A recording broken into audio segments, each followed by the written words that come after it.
Mark Skaar on the Skaar Kaard. Proud to welcome in Mr. Joe Blanton. Joe, how are you? Fantastic. Thank you so much for joining us. We've been playing the new Bluefields record.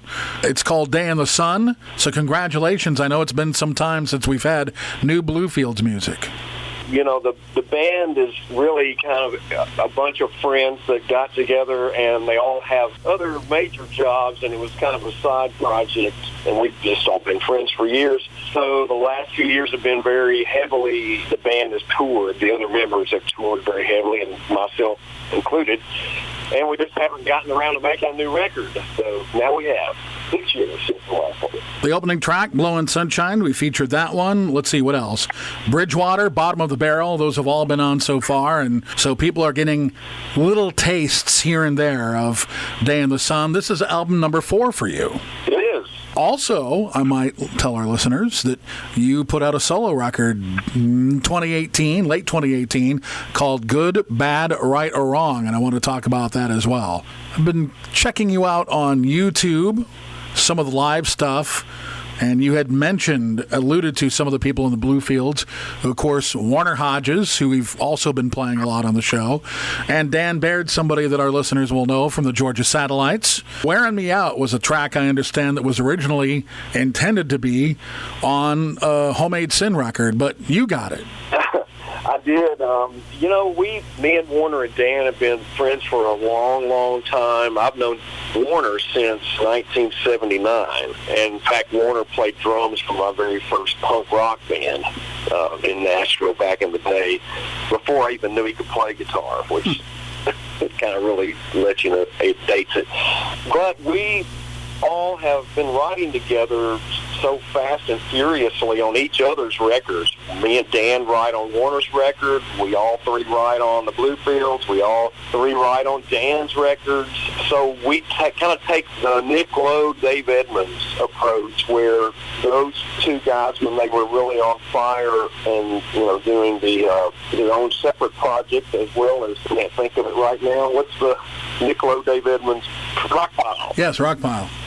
So they would all write, and then they would just start throwing them into the piles they belonged in. They weren't writing for a particular record. They were just getting together and writing these batches of songs, and that's kind of the way we operate. So if we didn't make a Dan record or a Warner record, hey, it might make a Joe record, might make a Bluefields record. You just never know when it's going to fit in the right place. Talking with Joe Blanton, and this is the first album with your name on it, right? It is. I kind of took a 10-year hiatus from music for a while and reconnected with Warner and Dan, and it got me interested again and excited about making music again. And so it's been fast and furious. Up until the 10 years was not a hiatus from music. I was actually doing a lot of production engineer work, which is kind of where my interest gravitated to after the band I was in on A&M Records, the Royal Court of China, out in Nashville. So after that, kind of got into the production engineering side of things. Yeah, I wanted to talk about Royal Court of China, something I don't know much about, but as you alluded to, you were on a major label, and I think released, 2 full lengths and an EP, if I'm not mistaken? Correct. We did that. We had a couple of soundtrack things, Brad Pitt's first movie. So some fun stuff. Very typical bunch of green Nashville guys who were talented. Well, I'm not throwing myself in that basket. The rest of the guys were pretty damn good. And Nashville was on fire at that time in the 80s. It was a ton of fun, but don't feel alone in not knowing too much about the band, because we weren't very popular. We didn't have massive heels. Joe Blanton being humble, ladies and gentlemen.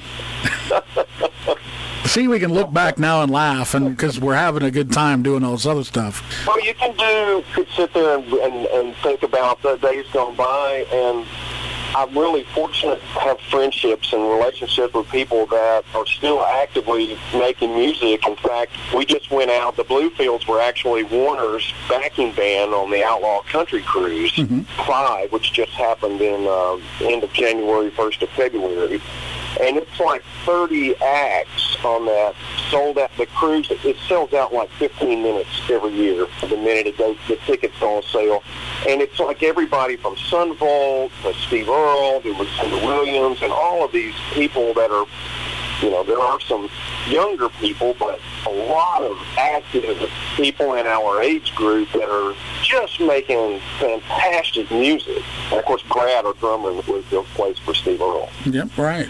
Exactly. Yep. We're talking to Joe Blanton. One thing I wanted to talk to you about that you posted on your Facebook page recently was a video of you playing Walk the West's Living at Night, another thing I didn't know anything about, and I thought it was great. That has been a very wonderful project to be involved with. We've actually got another show in Nashville. We try to do at least an annual big show, very well received and sells out. But Walk the West was a huge band in the mid-'80s, probably the first band to get signed after Jason and the Scorchers back in the day, and had a lot of similarities in some areas, but they were great. I was a huge fan of them. Their singer passed away about 7 years ago, and they asked me last year if I would be interested in, bringing some of that music back. And, of course, I said yes. I just love all the songs. And they actually had a side project that probably got way more attention, which was the Cactus Brothers. Mm-hmm. Right.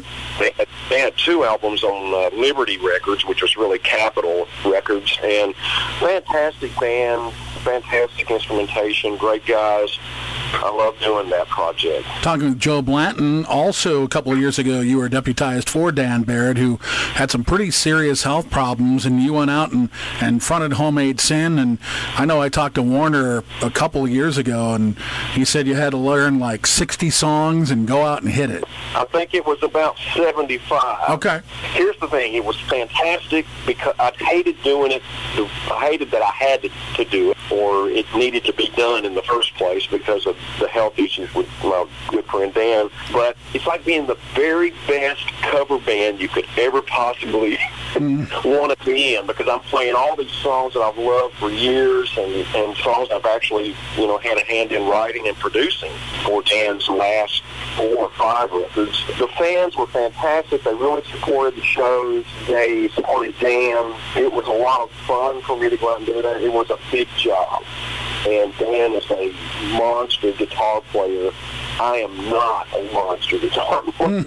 I'm a monstrosity of a but it was good. He actually then taught me how to play certain songs the way he did, and the way he plays them. He's just got his own style. And the people are such rabid followers of his music, especially in Europe. A lot of people would follow them around, kind of like a small version of the Grateful Dead. Mm-hmm. So you had to know a lot of songs, so that you didn't play the same material every night. You were giving them something new. A lot of fun. I had a blast in it. And, of course, Dan is fine now, but he's retired off the road.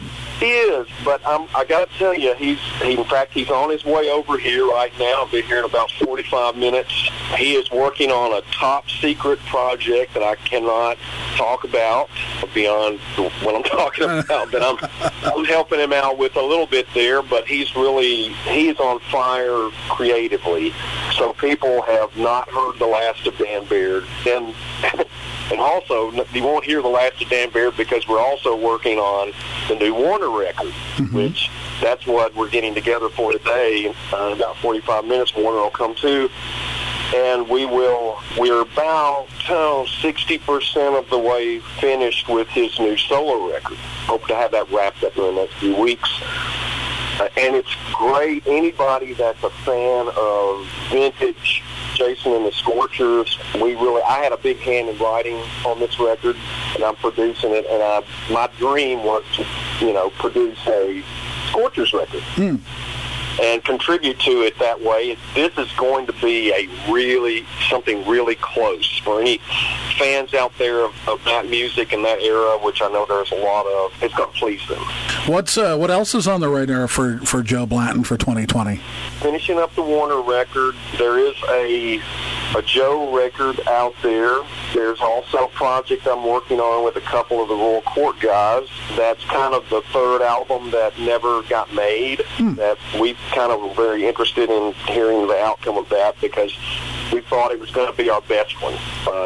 Things happen. So that, I'm probably going to do some work on Dan's record, at least have a helping hand in that. I can't say what that is. I'm sure Dan will do another record. Sure. So a lot of stuff on the horizon there. I would like to get Walk the West, Cactus Brothers guys in the studio and bring some of that music, especially some of the unreleased material that I've heard that's fantastic, and get that happening.